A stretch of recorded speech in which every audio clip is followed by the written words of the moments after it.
But also God starts working inside of us to start changing us to be more like Him. Here we are. We come to Jesus. We come with our rags, our dirty garments, our messed up lives, our disobedience, our brokenness, our shame. We cry out, God, I've made a mess. Here I am.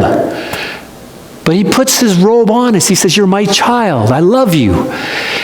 And He gives us the gift of salvation, the gift of righteousness, of purity, holiness. We're not condemned any longer. We're not under the condemnation. We're forgiven. And we're offered salvation by grace. Therefore, as God's chosen people, holy and dearly loved, because God loves us, He says, clothe yourselves with compassion, kindness, humility, gentleness, and patience.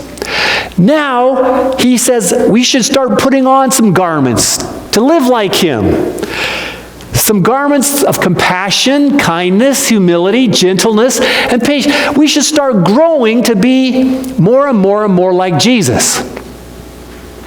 It goes on, bear with each other and forgive one another if any of you has a grievance against someone. Forgive as the Lord forgave you. It means to just be real gentle. God has treated you pretty kind and pretty nice and pretty forgiving. You got to be gentle with others. Bear with each other. Sometimes that means you got to just be quiet. Bear with one another.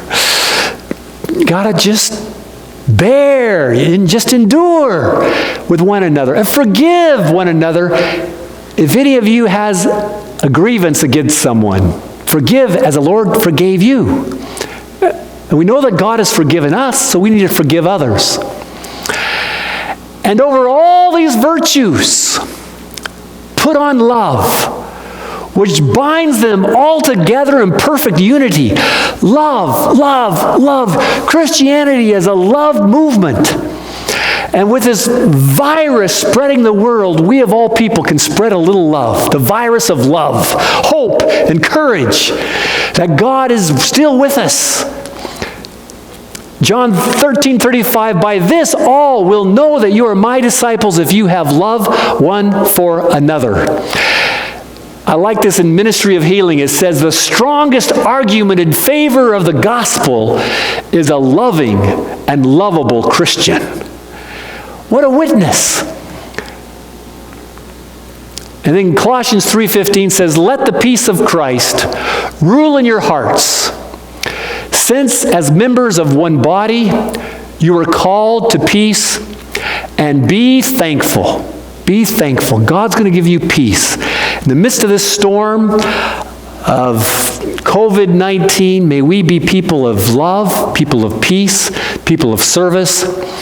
And in closing, Desire of Ages. It says, love to man is the earthward manifestation of the love of God. If God's love is in your heart, it was to impart this love to make us children of one family, that the King of Glory became one with us. And when His parting words are fulfilled, love one another as I have loved you. When we love the world as He has loved it, then for us His mission is accomplished. We are fitted for heaven, for we have heaven in our hearts. We are ready for Jesus to come because we have that love in our hearts. We love others. We're here to serve. We're here to seek and to serve and be a blessing. And that impulse from within just wants, Lord, I want to be like Jesus. I want to help.